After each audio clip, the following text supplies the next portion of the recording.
நம்ம தேவனுடைய பிள்ளைகளாக இருக்கும்போது நம்ம வெளிப்படுத்தக்கூடாது. நம்மளை மறைச்சிக்கணும். நமக்குள்ள இருக்கிற சுவையிலிருந்து கிறிஸ்துவ மாத்திரம் வெளிப்படுத்தும். இது உப்புடைய முதல் தன்மை. உப்பானது தனக்குள்ள இருக்கிற அந்த சாரத்தை மறைத்து கொண்டு அந்த சுவையை மாத்திரம் வெளிப்படுத்தும். அப்போ நம்ம என்ன பண்ணுவோம்? உண்மையான உப்பா இருந்தால், தேவனுடைய பிள்ளையா இருந்தால், உப்பாகிய நாம் தேவன் சொன்ன உப்பா இருக்கிற நம்மை மறைத்து கொண்டு தேவனை மாத்திரமே வெளிப்படுத்தி இருக்கிறவர்களாய் கொள்ளப்படுவோம்.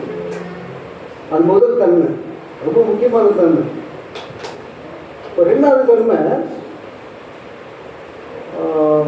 ப்ரிசர்வேட்டிவ். அது தமிழ் எப்படி சொல்றது? ப்ரிசர்வேட்டிவ். இந்த எகிப்தில் பார்த்தா அது மம்மி செய்வாங்க.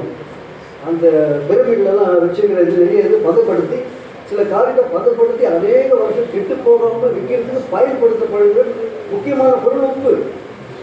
உப்பு இருக்கும்போது அந்த பொருள் கெட்டு போகாமல் பாதுகாக்கப்படும். அப்போது ஒரு வீட்டில் கிறிஸ்துவை சுமந்து அவருக்கு உண்மையாக இருக்கிற உண்மையான உப்பாக இருக்கிற ஒரு மனுஷனுடைய அந்த சாரத்தை நிமித்தமாக கெட்டு போனவங்க குடும்பத்தை 5 பேர் இருந்தாலும் அவன் இன்னும் கெட்டு கீரை வழியாக போகாமல் பாதுகாக்கிறது நம்ம ப்ரிசர்வேட்டிவாக இருக்கிறோம். ஒரு மனுஷனுடைய நீதி, ஒரு மனுஷனுடைய அந்த பரிசுத்தம், அந்த ஒரு மனுஷன் கிறிஸ்து தனக்குள்ள இருக்கிற சாரத்தை வெளிப்படுத்தும் போது நீதியே இல்லாத, பரிசுத்தமே இல்லாத, தேவனே அறியாத, உலகப்புறமாக ஜீவிக்கிற நம்ம குடும்பத்தாரும் நண்பர்களையும் நம்ம ப்ரிசர்வேட்டிவாக நம்ம பாதுகாக்கிறோம். அவங்க மேல் அழிவு வராதபடிக்கு, நியாய தீர்ப்பு வராதபடிக்கு நாம் உப்பாக இருக்கிறபடியாக அவருக்கு கேடாத ஜனங்கள் கூட சில நாட்கள் பாதுகாக்கப்படுகிறார்கள். It is preservative. இன்னொரு காரியம், உப்புன்றது வெள்ளையாக இருக்குது. அது பரிசுத்தத்தை குறிக்குது. உப்புன்ற காரியம் பாருங்க, அதான் தேவன் சொன்னார், நான் பரிசுத்தராக இருக்கிறது போல நீங்களும் பரிசுத்தராக இருங்க. அவர் பரிசுத்தர். யாரை பார்த்து சொல்கிறார்? பிள்ளைங்களை பார்த்து சொல்கிறாரு. பிள்ளைகளை பார்த்தா நீ உப்பாக இருந்தாரு, பிள்ளைகளை பார்த்தா நீ பரிசுத்தமாக இருந்தாரு.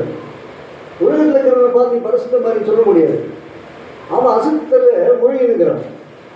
பரிசுத்தத்திற்கு அர்த்தமே தெரியாது, பரிசுத்தத்துடைய அமலமே தெரியாது. பரிசுத்தத்துக்கு அர்த்தம் கேட்டால் நம்ம இயேசுவை மாத்திரம் தான் காட்ட முடியும். நம்ம அதான் ஆண்டவர் நம்ம உப்பு நம்ம மறைச்சிக்கிறது, நமக்கும் காணப்படுகிற கிறிஸ்துவ மாத்திரம் வெளிப்படுத்தணும். ரெண்டாவது ப்ரிசர்வேட்டிவ். பாதுகாக்கப்படுற ப்ரிசர்வேட்டிவ் பாதுகாக்கிற ஒரு பொருள். ஒரு ஜெபிக்கிற மனுஷன், தேவ சமூகத்தில் போராடுற மனுஷன், பரிசுத்தமாக ஜீவிக்கிற மனுஷன், நீதிமான இருக்கிற ஒரு மனுஷன் நிமித்தமாக நீதிக்கும் பரிசுத்தத்துக்கும் அர்த்தமே தெரியாத ஒரு மனுஷன் கூட பாதுகாக்கப்படுறான். இது இந்த ப்ரிசர்வேட்டிவ். அவன் பாருங்க, என் நிமித்தமாக அழிவுக்கு ஏதுவான, நியாய தீர்ப்புக்கு ஏதுவான ஒரு என்னோட சகோதரனும் சகோதரியும் என்னுடைய கூட வேலை ஸ்தலத்தில் வேலை செய்கிற நபரும் பாதுகாக்கப்படுறார்.